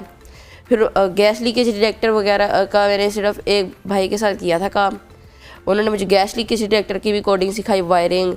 स्टार्टिंग मैंने उनके साथ किया था, gas leakage detector, traffic light, फिर टर्बिटी होता है, टर्बिटी सेंसर, वाटर क्वालिटी इंडेक्स, तो ये सब कुछ मैंने उन भाई के साथ किया। उसके बाद फिर मैं रोबोटिक्स की वायरिंग पे गया, रोबोटिक्स का काम किया उनके साथ। इस तरह हम लोगों का ग्रुप के अंदर हम लोगों का इत्तेहाद बहुत ज़्यादा अच्छा, हम सब मिलके काम करते हैं। ये हम लोगों के अंदर जेलसी नहीं है कि वो ज़्यादा अच्छा काम करे उसकी ज़्यादा वाह वाह, और ये तो हम लोगों को ये नहीं है कि हम लोग भी करेंगे तो हमारी भी अगले दिन होगी। अच्छा, हमने ये सुना है कि अभी आप लोग वेबसाइट सेल भी करना शुरू हो गए बना के। जी, ये क्या स्टोरी है, ये भी बताइए अब्दुल्ला हमें। ये किसके लिए बनाई है आपने? मैंने अपने वालिद साहब के लिए। वालिद साहब के लिए बनाई है? अरे वाह, तो आपने उनको बेची है वेबसाइट? पैसे लिए आपने उनसे कि आपके लिए वेब बनाऊंगा, आप मुझे पैसे दे? जी, very good, very business minded kid भाई। ये अच्छी बात है, वेरी गुड। हाँ, मेहनत की है भाई, काम सीखा है, मेहनत की है, होना चाहिए। तो कितने पैसे मिले? 10,000। ओए गुड इनकम, अच्छी बात है। चले, ये तो ज़बरदस्त है। लेकिन ये बड़ी अच्छी चीज़ है जो आप लोग इस एज में सीख रहे हो, क्योंकि नॉर्मली बड़े बहुत जो बच्चे होते हैं वो बहुत लेटर एज में जाके इस तरह के डिप्लोमाज या कोर्सेज करते हैं और फिर वेब डेवलपिंग सीखते हैं। ये तो आप लोगों को बड़ी अच्छी अपॉर्चुनिटी मिली है। आई बिलीव से आपने भी तो नहीं वेबसाइट बना के किसी को अभी तक बेची? मैं मतलब वेब डेवलपमेंट की साइड पे नहीं हूँ। नहीं है आप? अच्छा, चले, आपने क्या सोचा? क्योंकि मेरा मशीन लर्निंग पे है तो मैं मशीन को ट्रेन करता हूँ, मैं अपने मॉडल्स को ट्रेन करता हूँ। तो मैं अपने घर में भी जब प्रैक्टिस कर रहा होता हूँ तो मैं क्या करता हूँ, अपने बहन भाइयों को बिठा लेता हूँ साथ। ठीक है, ये देखो करना किस तरह है। ठीक है, बहन भाइयों के ऊपर ही टेस्ट करता हूँ मैं। अच्छा, उन्हीं के पे टेस्ट करते हैं? Very good. ये चीज़ ना, अपनी मशीन को पहले अपने एक भाई की तस्वीर दिखाऊंगा, फिर दूसरे की, फिर उससे फर्क करवाऊंगा कि अच्छा बताओ सयाम कौन है, अच्छा अली कौन है। वो खुद ही फर्क करके बता देती है कि कौन है। तो जो मेरे हैं पेरेंट्स हैं इस चीज़ से बहुत इंप्रेस हुए कि आप चीज़ों को फ़र्क करना सिखा रहे हो, आवाज़ें पहचाननी सिखा रहे हो, जिसकी बहुत ज़रूरत है हमारी इंडस्ट्री में। किस तरह ज़रूरत है कि अब होता है कुछ सीक्रेट डॉक्यूमेंट्स होते हैं तो वो फेस डिटेक्शन के बगैर नहीं जाना देते। फिंगरप्रिंट्स भी होते हैं, लेकिन फिंगरप्रिंट्स अक्सर कॉपी भी हो जाते हैं। कॉपी मतलब बड़े तरीके हैं फिर उसके भी। बिल्कुल ठीक है। तो अच्छा, अब आप फ्यूचर प्लान बताएं श्याम, क्या सोचा आपने आगे? अभी आप कौन सी क्लास में? मैं 9th क्लास। 9th क्लास में। आगे क्या करना है आपने? फ्यूचर गोल्स क्या है आपके? अब जैसे मैंने इतनी टेक्नोलॉजी सीखी है तो मैं लाजमी बात है मैं इम्प्लीमेंट भी करूँगा। मैं अब मशीन लर्निंग की तरफ भी जाऊँगा, अपने मैं मॉडल्स को ट्रेन करके इंडस्ट्री लेवल पे काम करना चाहता हूँ इंशाल्लाह। इंडस्ट्री में अपनी मशीन्स को ट्रेन करना कि वो चीज़ों को फ़र्क करें और उन्हीं के अंदर ही वहाँ पे करेंगे। अगर कोई है कन्वेयर बेल्ट है जिस पे बोटल्स चल रही हैं और उससे अक्सर होता है कि बोतल कैप मिस हो जाती है, तो वो हमारी मशीन पहले ही उसको साइड पे कर लेगी कि इसके ऊपर कैप है या नहीं है। अगर वो बिल्कुल ठीक चल रहा है तो उसको जाने देगी, लेकिन अगर कोई आ रहा है उसमें डिफेक्ट पीस आ रहा है, बिल्कुल ठीक है, उसको पहले से ही वो साइड पे कर लेगी। बिल्कुल ठीक है, ज़बरदस्त। सही। केमिकल इंडस्ट्री में क्या होता है कि अक्सर होते हैं इंस्ट्रूमेंट्स पुराने होने की वजह से टेस्टिंग कुछ गलत हो जाती है, तो उसमें ये हेल्प करेगा काफ़ी। चले, इंटरेस्टिंग। अब मरियम मुझे ये बताएं कि ज़ाहिर है ये सीएम साहिबा का प्रोजेक्ट है और फिर वो फॉलोअप ले रही है, इस पर देख रही हैं आप, उनको कोई चीज़ें फीडबैक मिलता है और कैसा रिस्पॉन्स है उनका? यस, हमारी ये पेक्टा में ट्रेनिंग हो रही है, टीचर्स ट्रेनिंग हो रही है, जिस पे प्रॉपर मॉनिटरिंग एंड एवेल्यूशन की जाती है, असेसमेंट भी की जाती है। और हमारा जो ये सारा प्रोजेक्ट है इसको क्लोजली मॉनिटर कर रहे हैं हमारे minister for education Rana Sikandar Hayat, खुद इसको डील कर रहे हैं। तो ये क्योंकि वो एक ऐसे एजुकेशनिस्ट हैं जो इस चीज़ को समझते हैं, वरना आप देखते हैं आप किसी ऑफिसर्स हमारे जैसे, आपको पता है आप उनके पास जाते हैं तो फर्स्ट ऑफ ऑल वो उस चीज़ को अंडरस्टैंड ही नहीं करते। इस वजह से I faced a lot of rejection from day one and society resistance बहुत ज़्यादा होती है। और second thing, I am student, still I am student. तो हमारे यहाँ पे ये कॉन्सेप्ट होता है कि अगर आइडिया को पहले रिजेक्ट किया जाता है तो this is the first time ever कि अगर लीडरशिप अच्छी आ जाए तो हमारे जैसे बच्चे फिर बाहर निकलते हैं और कुछ प्रोडक्टिव कर रहे और होते आपने जैसे देखा इन स्टूडेंट्स से आपने बात की है, तो मैंने नहीं देखा कि इस एज में बच्चे इस तरह की कमांड भी यूज़ कर सकते हैं। हमने इनको बिजनेस ओरिएंटेड बनाया है। जैसे ये जो श्याम बैठा है, इसने एक फ़ोन का होल्डर बनाया है, आप उसको मोबाइल के पीछे रखें और जहाँ मर्जी उसको कैरी करें, ये इस पर बिज़नेस करना चाहता है। उसके अलावा हमारे students hand controlled delivery robots बना रहे हैं, मतलब हाथ से कंट्रोल करेगा डिलीवरी रोबोट। आपको पता है हैवी पैकेजेस इंसान नहीं उठा सकते, तो वो ह्यूमन को फॉलो भी करेगा साथ साथ और वो पैकेजेस डिलीवर करेगा। Very interesting. अच्छा, मेरा सवाल मरियम इस फैसिलिटी के हवाले से है। ज़ाहिर आपने जो फैसिलिटी है क्या आपके पास परमानेंटली अवेलेबल है जहाँ पे आप इन बच्चों को ट्रेन कर रहे हैं, और अगर नहीं है तो उसके लिए क्या आपको कुछ हर्डल्स या चैलेंजेस भी हैं? यस, तो I pioneered this first team lab of Pakistan जिसमें 12 टेक्नोलॉजीज़ हैं। मैंने इसके अंदर अपने रिसोर्सेज यूज़ किए, but what I have learned is कि इस तरह की टेक्नोलॉजी को अडॉप्ट करना थोड़ा सा मुश्किल होता है। तो इसके लिए हमने ऐसी मैथडोलॉजीज़ लेके आनी है, इसको एक अर्जेंट मॉडर्नाइजेशन टूल बना देना पाकिस्तान के लिए। जैसे हम इस पर यूट्यूब चैनल बनाएंगे, जैसे आपको पता है आजकल तो हर बच्चा यूट्यूब से पढ़ता है, तो क्यों ना हम ही ऐसा एक इनिशिएटिव लें कि हमारे बच्चे हमारे यूट्यूब चैनल से लर्निंग करें। बिल्कुल ठीक है। तो हमने जो स्टीम लैब का कॉन्सेप्ट होगा, हमने स्टूडेंट्स के लिए, टीचर्स के लिए ट्यूटोरियल्स बनाने हैं, और वो उसके बाद ट्रेनिंग के बाद भी उस पर फॉलोअप कर सकते हैं, वो अपना सीख सकते हैं। और जब ये लैब आएगी, हर बच्चे के पास एक लर्निंग, और इस पे जो असेसमेंट मेथड्स हैं वो 21st सेंचुरी असेसमेंट मेथड्स हैं। जैसे इसमें पास एंड फेल का कोई कॉन्सेप्ट नहीं है, स्टूडेंट को डिप्रेस नहीं किया जाएगा। स्टूडेंट्स के पास अपनी लर्निंग के मीटा कॉन्गेटिव जर्नल्स होंगे जो उन्होंने स्टार्टिंग से किया होगा, उनकी लर्निंग पूरी पाइपलाइन के थ्रू। और इसका सबसे अच्छा जो मुझे लगता है वो ये है कि एज अ स्टूडेंट मैं खुद रोट मेमोराइजेशन से थोड़ा दूर भागती हूँ, because rote memorization is just a test of memory. बिल्कुल ठीक है, ये आपको क्रिएटर नहीं बनाती, बट स्टीम लैब में आने वाला हर बच्चा क्रिएटर होगा। चलें इंशाल्लाह अल्लाह करे जो आपके टारगेट है, गोल्स हैं, आप उसको अचीव करें। Thank you very much Abdullah, thank you very much Siam, I wish you very best of luck. और आपने जो वेबसाइट बनाना शुरू की है, बड़ा अच्छा काम किया है, very business minded. Thank you very much, बहुत शुक्रिया जी। हमारे साथ स्टेम जो ये मरियम नवाज साहिबा का इनिशिएटिव है, एंड आई बिलीव ये स्टूडेंट्स के लिए प्रैक्टिकल लर्निंग के लिए थ्योरी से निकल के एक बहुत अच्छी अपॉर्चुनिटी है। और अगर इस फैसिलिटी को मज़ीद एक्सपैंड किया जाता है all across the Punjab, schools के अंदर बच्चों को इस तरह की ट्रेनिंग्स मिलेंगी, तो आई बिलीव टेक्नोलॉजी में हम कहीं बहुत सारे ममालिक को पीछे छोड़ सकते हैं। थैंक यू वेरी मच जी, बड़े ब्राइट स्टूडेंट्स हमारे साथ मौजूद हैं। हम ब्रेक लेते हैं, ब्रेक के बाद वापस आते हैं।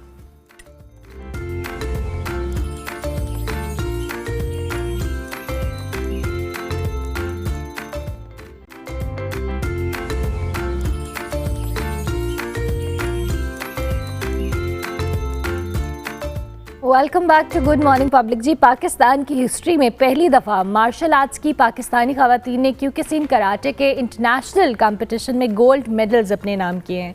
उज़्बेकिस्तान में मुनक्किदा 2 रोज़ा इंटरनेशनल मार्शल आर्ट्स चैम्पियनशिप में, जिससे दुनिया भर से 400 से ज़्यादा खिलाड़ियों ने पार्टिसिपेट किया।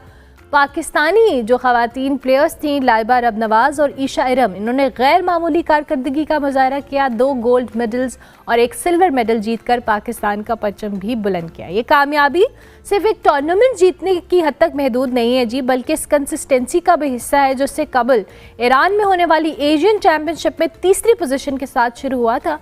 मजमूई तौर पर ये 4 रुकनी टीम है, इसने 3 गोल्ड और 3 सिल्वर मेडल्स हासिल किए, जिसके बाद इनका वतन वापस आने पे बड़ा शानदार इस्तकबाल किया गया। आज ये दोनों खिलाड़ी हमारे साथ इस्लामाबाद स्टूडियोज़ में मौजूद हैं, उनकी कामयाबी के हवाले से बात करेंगे। Thank you very much. आप दोनों हमारी जो चैम्पियंस हैं उनका हम बहुत शुक्रिया अदा करते हैं। कॉन्ग्रेचुलेशंस लाइबा आपको भी और ईशा आपको भी। सबसे पहले हम आपके तासुरात जानना चाहेंगे, कैसा लग रहा है जीत कर? How is the competition? Tell us about it. Thank you so much first of all for inviting us. और बहुत अच्छा लग रहा है पाकिस्तान को इंटरनेशनल प्लेटफॉर्म पे हमने रिप्रेजेंट किया, और उसके बाद हम लोग पाकिस्तान के लिए गोल्ड मेडल्स भी लेके आए, तो वो एक अलग फीलिंग है और प्राउड फील हो रहा है। ज़बरदस्त। तो ईशा, अब हमें ये भी बताएं कि जाहिर है थोड़ा सा हमें इस चैम्पियनशिप का बैकग्राउंड, कितने पार्टिसिपेंट्स थे, आप लोगों को क्या एज मिला, ये भी हमें थोड़ा सा बताएं। बिस्मिल्लाहिर्रहमानिर्रहीम। मैं ये कहूँगी कि उस टूर्नामेंट में अच्छे खासे पार्टिसिपेंट्स हैं, तो मतलब काउंटलेस मैं कह लूँ, तो उस हिसाब से जज्बात भी ना हमारे मतलब बहुत ज़्यादा थे, क्योंकि हमने कम्पीट करना था ना अच्छे खासे टैलेंटेड और टेक्निकल फाइटर्स से। तो जज्बाती तो हम थे, लेकिन आखिर में अपने आप को काम रखना ही था उस मामले में। अच्छा, मुझे ये भी बताएं लाइबा, जैसे अभी ईशा भी बता रही हैं, बहुत ज़्यादा खिलाड़ी होते हैं और फिर जब आप इंटरनेशनली पार्टिसिपेंट्स के साथ खेल रहे होते हैं तो हर एक की टेक्निक, हर एक की स्किल बड़ी डिफरेंट होती है, और आप लोग जो यहाँ पे ट्रेनिंग करते हैं आई बिलीव कि वो भी बड़ी टफ होती होगी, वो भी बहुत टेक्निकल होती होगी। इस हवाले से आप लोगों का कैसा एक्सपीरियंस था? Was it challenging for you? अच्छा, वहाँ पे जो जब हम पाकिस्तान में खेलते हैं तो हमें फाइटर्स जो हैं वो मिलते हैं। उसके बाद जब आप इंटरनेशनली जाते हैं तो इंटरनेशनल एक्सपोजर जो है वो बिल्कुल ही डिफरेंट होता है जो आप अपने होम ग्राउंड में या होम कंट्री में खेल रहे होते हैं। आपको डिफरेंट लोगों की डिफरेंट टेक्निक्स मिलती हैं, डिफरेंट फाइटर्स जिनको हम लोग सिर्फ आज तक इंस्टाग्राम या यूट्यूब पे देख के फॉलो करके उनकी टेक्निक्स से सीखते हुए आए हैं, उनकी टेक्निक्स हम लोग प्रैक्टिस करते हुए हैं। उन फाइटर्स को हम मिले हैं फेस टू फेस, उनसे हमने बात की है, तो वो एक डिफरेंट एक्सपीरियंस है कि जिन फाइटर से आप सारा टाइम उनकी टेक्निक्स को फॉलो कर रहे थे या उनको देख रहे थे, आप उनसे मिल रहे हैं। और दूसरा फिर वो अपनी टेक्निक के फाइटर्स भी लेके आते हैं, वो डिफरेंट फाइटर्स हैं, डिफरेंट ट्रेनर से ट्रेनिंग की हुई होती है। बस ये होता है कि आपको जब दूसरे की टेक्निक समझ आ जाए तो फिर आप कोप अप कर लेते हैं। तो टेक्निक समझने में जो 1-2 सेकेंड लगते हैं, बस वही लगते हैं। ज़बरदस्त। तो आपकी यहाँ पे ट्रेनिंग कैसी है ईशा? आप लोग कितना टाइम ट्रेन करते हैं? और इस मार्शल आर्ट्स की फॉर्म के हवाले से भी बताएं, क्या पाकिस्तान में ज़्यादा खेली जाती है? जी, हमारी तो ट्रेनिंग पूरे साल चलती है, लेकिन जब टूर्नामेंट की बारी आती है ना तो हम अपने टाइम एक्सटेंड कर देते। जैसे कह लें कि अगर हम 2.5 घंटा लगा रहे थे तो हम उसको 3 कर देंगे, या अगर और मज़ीद करना चाहें तो हम 6 तक लेके चले जाते हैं। तो उस हिसाब से एक तरह से प्रेशर भी पड़ता है ना कि चलो ज़्यादा करना है, लेकिन साथ साथ हमें ना अपने जिस्म को भी उतना ही आराम देना होता है ना, क्योंकि उस प्रेशर में आके ना हमें ठीक है जिस्मानी तौर पे तो प्रेशर तो होगा, लेकिन ज़हनी तवाज़ुन आपका भी मतलब अब ज़हनी तवाज़ुन भी आपका ठीक रहना चाहिए। तो ये बहुत ख्याल रखना पड़ता है इस चीज़ का। बिल्कुल ठीक है। तो ईशा ये बताएं कि आपकी फ़िज़िकल स्ट्रेंथ के लिए, ट्रेनिंग के लिए किस तरह की एक्सरसाइजेज होती है, किस तरह की ऐसी एक्टिविटीज़ होती है? बिकॉज आई बिलीव कि ख़वातीन के अंदर अब ये इंटरेस्ट भी ज़्यादा हो रहा है और वो अपनी फ़िज़िकल स्ट्रेंथ के ऊपर बहुत ज़्यादा काम भी करती हैं। बट आप लोग तो स्पोर्ट्समैन हैं, आप खेलते हैं, आप लोग इंटरनेशनली कम्पीट करते हैं, तो आप लोगों के लिए एक डिफरेंट ट्रेनिंग सेट होगा आई बिलीव। जी, मैं कहूँगी कि इसमें जब ख़ास तौर पे आपने कम्पेटिटिव स्पोर्ट्स में जाना होता है ना, तो आपको फ़िज़िकल स्ट्रेंथ तो अपनी बहुत मतलब बहुत अपने आप को स्ट्रॉन्ग रखना पड़ता है ना। इसमें ज़्यादातर आपकी कह लें कंडीशनिंग हमें का ख्याल रखना होता है। हमें देखना होता है कि हमारे पंचेस किक्स कितनी मतलब सख्त हैं, कितनी ज़ोर से लग रहे हैं। ये सिर्फ ये नहीं है कि आपने ख़ुद पंच किक डिलीवर करना है, मगर आपको देखना होता है ना कि कितना आप भी बर्दाश्त कर सकते हो। और मैं फ़ीमेल्स के हिसाब से कहूँगी कि ये नहीं है कि वो इस गेम में बिल्कुल नहीं पीछे। अल्हम्दुलिल्लाह फ़ीमेल्स में भी ना वो बस एक वो कहते नहीं है कि एक शीशा तोड़ना पड़ता है ना ख़ास तौर पे, ताकि उन लड़कियों का ना कॉन्फिडेंस एक तरह पैदा हो जाए इस गेम में। तो इस हिसाब से मैं कहूँगी कि फ़ीमेल्स का कहते नहीं है कि अब ज़्यादा उन्हें इंटरेस्ट लिया है खेल में, मार्शल आर्ट्स में। तो यूथ में तो आजकल मार्शल आर्ट्स बहुत जैसे नहीं कहते ज़रूरी बन गया है, और इसका एक अपना वो लोग अब अगर देखा जाए ना तो यूथ में आजकल बहुत ताइक्वांडो, कराटे, कुंग-फू बहुत फेमस हो गया एक तरह से देखा जाए। बिल्कुल ठीक है। तो लाइबा आप मुझे बताएं, आप कब से इस मार्शल आर्ट्स की कर रही हैं, और आपकी जिस तरह से अभी ईशा ने भी बात की है, ज़ाहिर है ट्रेनिंग स्ट्रेंथ बड़ी डिफरेंट होती है, हर एक को अपनी जो स्टेमिना है उसके मुताबिक सब कुछ करना पड़ता है। So how was your journey? मुझे अभी तक 4 इयर्स हो गए हैं ट्रेनिंग करते हुए, और जब मैंने शुरू में स्टार्ट किया था तो मैं बहुत ओवरवेट थी। तो सबसे पहला गोल मेरा यही था कि मुझे अपना वेट लूज़ करना है, क्योंकि किक्स एंड पंचेस की स्पीड सिर्फ और सिर्फ वेट लूज़ करके ही आ सकती थी। तो उसके बाद अभी जो मेरी ट्रेनिंग्स, जब हम लोग टूर्नामेंट्स की ट्रेनिंग होती है तो हमारी ट्रेनिंग्स दो टाइम चल रही होती है। एक हमारी मॉर्निंग ट्रेनिंग सेशन होता है, फिर हमारी इवनिंग ट्रेनिंग सेशन होता है। मॉर्निंग ट्रेनिंग सेशन हमारा बहुत स्मॉल होता है, वो हम खुद से भी ट्रेन कर लेते हैं। इवनिंग ट्रेनिंग सेशन जो होता है वो हमारा 4 to 5 आवर्स लॉन्ग होता है। वो हमारे ट्रेनर के साथ टेक्निक बेस्ड ट्रेनिंग होती है, स्पारिंग होती है, उसमें कंडीशनिंग होती है हम स्टमक की कंडीशनिंग करते हैं, लेग्स की, थाइस की कंडीशनिंग करते हैं। उसके अलावा हमारा बैक वर्कआउट होता है, उसमें डिफरेंट हमारे कंपोनेंट्स आ जाते हैं जिसके ऊपर हम काम करते हैं। बिल्कुल ठीक है। तो इससे पहले आप लोग किन कॉम्पिटिशन्स में पार्टिसिपेट कर चुके हैं लाइबा निशा? सबसे पहले मेरा इंटरनेशनल एक्सपोजर जापान में हुआ था। सेकंड जिसमें मैंने और लाइबा दोनों ने पार्ट लिया वो ईरान में था, और थर्ड ये उज़्बेकिस्तान वाला था। तो अभी आप लोग कितने मेडल्स जीत कर आई है आपकी टीम? थोड़ा सा एक्सपीरियंस है। अभी जो ईरान वाला हुआ था वो हम पाकिस्तान टीम 3rd पोजीशन पे आई थी। ज़बरदस्त ज़बरदस्त। अच्छा, मुझे लाइबा ये बताएं कि आप लोगों की जो ट्रेनिंग फैसिलिटीज़ हैं जहाँ पे आप लोग करते हैं, ये इंटरनेशनल स्टैंडर्ड्स को मीट करती हैं? बिकॉज़ अभी आप जैसे खेल कर आए हैं और आपने देखा है कि बहुत सारे ऐसे प्लेयर्स हैं जिनकी टेक्निक्स बड़ी डिफरेंट होती हैं, ज़ाहिर उनकी ट्रेनिंग भी आप लोगों से डिफरेंट होती है। तो इस तरह के चैलेंजेस अगर हैं तो क्या है, मुझे ये बताइएगा। हमारे जो ट्रेनिंग होती है हमारी एक प्राइवेट ऑर्गेनाइजेशन है क्यूकुशन, और हम लोग राजाज मार्शल आर्ट्स के अंडर ट्रेन करते हैं। और जो हमारे मेंटोर, जो हमारे CEO शिहान राजा खालिद हैं, वो ये मेक श्योर करते हैं कि हमें बेस्ट ट्रेनर्स मिले। लाइक अभी जब हम लोग ईरान गए थे तो हमारे लिए ट्रेनर उन्होंने फैसलाबाद से बुलाए थे, वो हमें आके ट्रेनिंग करवा रहे थे। अभी जब हम लोग उज़्बेकिस्तान खेलने गए तो लाहौर से स्पेशली ट्रेनर आके हमारे पास रह रहे थे एंड वो हमें ट्रेन कर रहे थे। तो वो तो मेक श्योर करते हैं कि हमें बेस्ट से बेस्ट ट्रेनर मिले। बाकी हम लोग टेक्निक्स और ट्रेनिंग पे फोकस करते हैं और अपनी तैयारी पूरी करके जाते हैं। ज़बरदस्त, thank you very much Isha, बहुत शुक्रिया। और लाइबा आपका भी बहुत शुक्रिया and I wish you very best of luck and congratulations once again. हमारे साथ दोनों मार्शल आर्ट्स की प्लेयर थी जिन्होंने अभी रिसेंटली कंपटीशन में गोल्ड मेडल जीता है। हम ब्रेक लेते हैं, ब्रेक के बाद वापस आते हैं।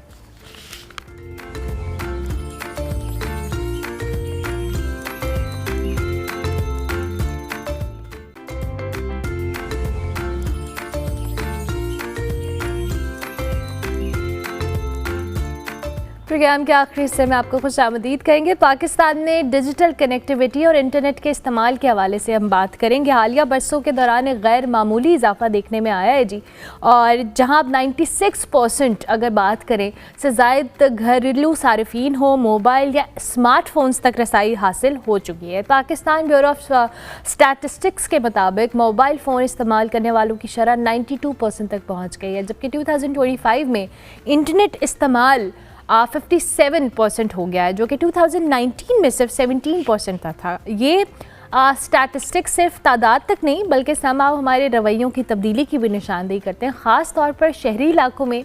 जहाँ पर हम ख़वातीन के इंटरनेट के इस्तेमाल के हवाले से बात करते हैं वो मर्दों से ज़्यादा नज़र आता है। PTA के मुताबिक 70% से ज़ायद जो घराने हैं वो इंटरनेट सहूलियात से मुस्तफ़ीद हो रहे हैं, जबकि खैबर पख्तूनख्वा 77% घरेलू डिजिटल रसाई के साथ सबसे आगे है। ये एक अच्छी चीज़ है। पाकिस्तान में जो डिजिटल तरक्की है पाकिस्तान को महफूज, बाखबर और बाख्तियार जो डिजिटल माशरा बनाने में अहम किरदार अदा कर सकती है या नहीं, इस पे हम बात करेंगे। इसके प्रोज एंड कॉन्स पे बात करेंगे कि कितना इम्पॉर्टेंट है डिजिटल कनेक्टिविटी और इंटरनेट का इस्तेमाल, लेकिन इसके प्लस एंड नेगेटिव्स हम इस पर डिस्कशन करेंगे। सदफ खान हमारे साथ मौजूद हैं, डिजिटल राइट एक्टिविस्ट हैं, उनको हम खुशामदीद कहेंगे। Thank you very much Sadaf, good morning, I hope you are doing well. पहले तो हम इन स्टैटिस्टिक्स पे मैं आपका ओपिनियन चाहूँगी। ज़ाहिर है हम हमेशा से इनकरेज करते हैं इंटरनेट का इस्तेमाल हो, कनेक्टिविटी हो, बट हर चीज़ की एक पॉजिटिव साइड भी होती है, एक नेगेटिव साइड भी होती है। आपका एनालिसिस क्या है इस पर? एक तो ये कि ज़ाहिर है जो फिगर्स आए हैं स्पेशली कि ख़वातीन ज़्यादा कनेक्ट हो रही हैं, that is a very positive indication, क्योंकि पाकिस्तान हिस्टोरिकली साउथ एशिया के अंदर और एक्चुअली एशिया के अंदर उन ममालिक में शामिल रहा है जहाँ ख़वातीन और मर्दों का जो इस्तेमाल है उसमें सबसे बड़ा जेंडर गैप होता था। क्रेडिट PTA को भी जाता है और दीगर इदारों को भी जाता है जिन्होंने बहुत स्ट्रक्चरली और सिस्टमेटिकली चेंजेस लाने की कोशिश की, और Pakistan digital gender inclusion strategy भी इंट्रोड्यूस कराई गई थी 2 साल पहले, जिसका हमें इम्पैक्ट नज़र आ रहा है। हाँ, जो आप नेगेटिव इम्पैक्ट की बात कर रही हैं, देखिए, जो इम्पैक्ट है यूजर्स का किसी भी टूल का, वो उसके इस्तेमाल के ऊपर और फिर जो उसके अराउंड एक एनवायरनमेंट क्रिएट किया जाता है, उसके ऊपर डिपेंड करता है।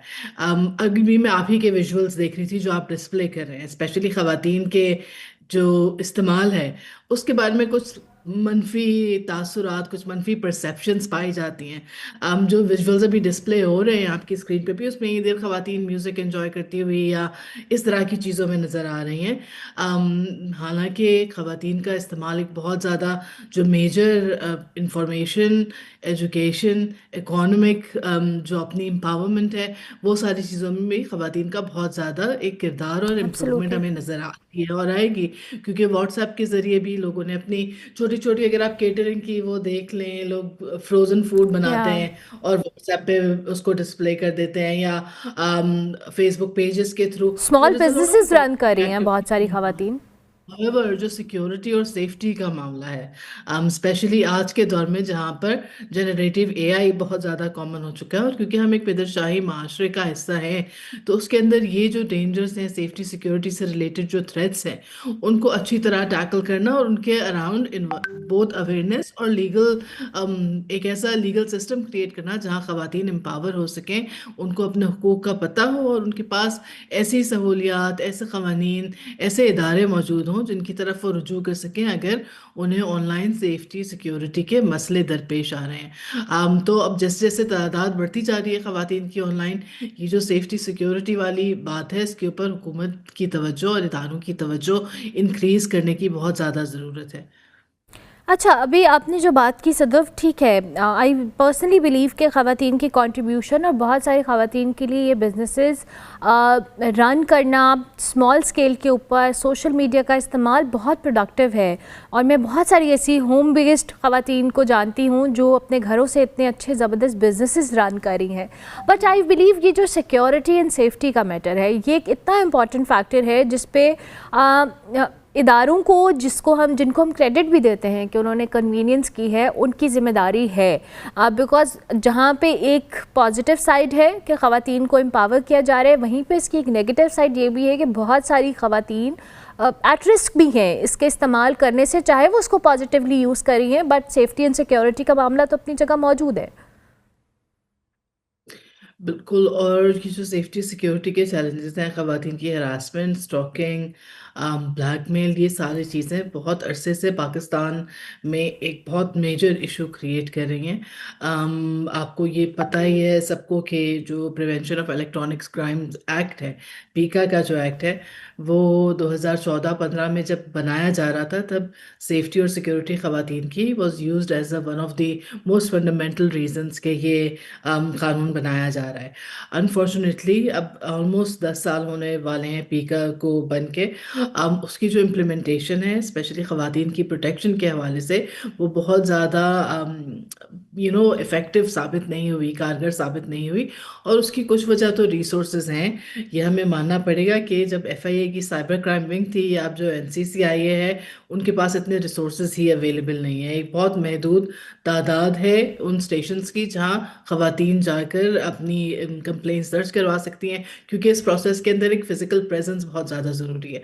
तो हमारे मुल्क के ज़्यादातर शहरों की ख़वातीन एक्चुअली अगर उन्हें कोई कंप्लेन दर्ज करानी हो, तो उन्हें अपने शहर से बाहर ट्रैवल करना पड़ेगा, उन्हें किसी बड़े शहर जाना पड़ेगा, जो एक बहुत बड़ा डेटरेंट है। दूसरी बात ये कि क्योंकि ये इदारे भी हमारे माशरे में पले बड़े लोगों से भरे हुए हैं और उनकी बहुत ज़्यादा कोई ख़ास जेंडर सेंसिटाइजेशन नहीं हुई, तो जो ऐसे मामलात हैं जहाँ सेंसिटिव नौइयत की, हसास नौइयत की, लेट्स से तस्वीर इन्वॉल्व हों ब्लैकमेल के अंदर, जो बहुत बड़ी तादाद है ख़वातीन की, स्पेशली यंगर जो बच्चियां हैं हमारी, जो फेस कर रही हैं जनरेटिव AI है, फेक तस्वीरें डेवलप करना, लोगों का उनको ब्लैकमेल करना। लेकिन एक तो ये कि झिझक बहुत है, क्योंकि एक पूरा मेजॉरिटी मर्दों से भरा हुआ जो कमरा होगा, वहाँ आप जाके किस तरह ये बात कर दूसरे ये कि जो उनका रिस्पॉन्स होता है उसके अंदर भी विक्टिम ब्लेमिंग शामिल बहुत ज़्यादा होती है, स्पेशली जो आपके partners like ex husbands, ex fiances या किसी का कोई रिलेशनशिप रहा हो, जब उनकी इन्वॉल्वमेंट आ जाती है तो जो हमारे माशरती रवैये हैं वो झलकना ज़्यादा शुरू हो जाता है बनस्बत इसके जो कानून कहता है उसके ऊपर रिलायंस हो। तो जो एक फियर ऑफ जजमेंट है ये भी ख़वातीन को रोकती है। तो डेफिनेटली जो अभी आप कह रही थी कि जो लेटेस्ट है उसमें ये नज़र आ रहा है कि शहरी इलाकों में शायद ख़वातीन ज़्यादा इस्तेमाल कर रही हैं। I will have to research that, I don't know ये डिटरमिन कैसे किया गया है, लेकिन लेट्स से अगर बराबर भी हो जाती हैं तो बहुत ज़्यादा एक्सपोजर उनका बढ़ गया है और उनके लिए वाक़ईतन ऐसे इक़दाम करने पड़ेंगे ये चैलेंजेस से डील कर सकें। बिल्कुल ठीक है, thank you very much Sadaf, बहुत शुक्रिया आपका। सदफ खान हमारे साथ मौजूद थी, डिजिटल राइट एक्सपर्ट थी। दो की अच्छी बात है, बट वही बात है सेफ्टी एंड सिक्योरिटी, और ये भी एक प्रायोरिटी का हिस्सा होना चाहिए। प्रोग्राम का वक्त खत्म हो रहा है जी, इंशाल्लाह मेरी आपसे मुलाकात होगी कल, लेकिन जाते जाते हम आपको कराची के साहिल लिए चलेंगे जहाँ पे इंटरनेशनल स्टैंडर्ड की कराची मैराथन रेस का इनेकाद किया गया। इस स्पोर्ट्स एक्टिविटी में शहर भर की जो मर्द हैं, ख़वातीन हैं, बच्चे हैं, इन्होंने बड़ी तादाद में पार्टिसिपेट किया। मुख्तलिफ उम्र के अफराद नज़र आए और मैराथन में जी 25 कंट्रीज़ के 7000 प्लस जो लोग थे उनकी पार्टिसिपेशन थी। इस हवाले से जी हमारे जो कराची से कॉरेस्पॉन्डेंट हैं तनवीर मुनीर, आप उनकी रिपोर्ट देखें। मैं आपसे मिलूँगी कल, तब तक के लिए अल्लाह हाफ़िज़। साहिल समंदर पर शहरियों का समंदर उमड़ आया। सी व्यू पर मैराथन 2026 का मेला सजा। 7000 रनर्स ने मैराथन में हिस्सा लिया, जबकि 25 ममालिक से आए 30 रनर्स भी शरीक हुए। We'll have fun participating in the marathon and we believe it's well organized. Run with some Pakistanis through Karachi and experience. Really excited about it. I think the event is really great organized. Amazing race that brought all the community of sports together. 42, 21, 10 और 5 kilometre categories, हर runner के लिए एक नया इम्तिहान थी। Marathon में 1000 ख़वातीन runners ने शिरकत करके दौड़ में भरपूर हिस्सा लिया। देखें, इसका असल मकसद ये था कि एक अच्छा इवेंट हो रहा है, इसको इंटरनेशनली इसी तरह हम हाईलाइट करते हैं, क्योंकि बाहर भी अक्सर लोग सूट में मैराथन्स भी करते हैं, तो वहाँ पे बहुत कॉमन है, लेकिन I am the first Pakistani जो हमेशा मोस्टली हाफ मैराथन्स और 10 के सूट में करता है। बहुत अच्छा रहा और बहुत अच्छा एक्सपीरियंस है, बहुत ऑर्गेनाइज्ड है। बहुत अच्छा रन रहा, बहुत अच्छा मैनेजमेंट थी और हम एक born to run Pakistan club से रन कर रहे थे और बहुत ही अच्छा, और सबको देख कर बहुत खुशी हुई और बहुत ही एक हेल्दी एक्टिविटी है जो कि होनी चाहिए एवरी ईयर।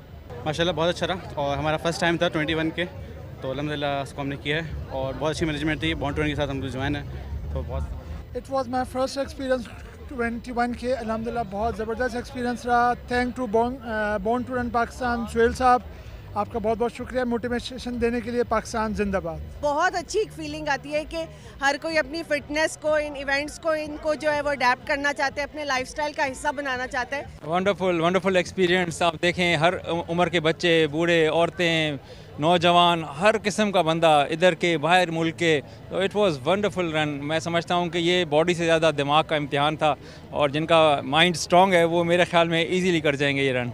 तो मैं समझता हूँ इस तरह की रन्स होनी चाहिए। और नौजवान बच्चे, उनके लिए देखें गैजेट्स का दौर है, हर कोई कहता है ये निकलते नहीं हैं, इनको बताया जाए कि बाहर भी दुनिया है तो उसका भी लिंक मांगते हैं।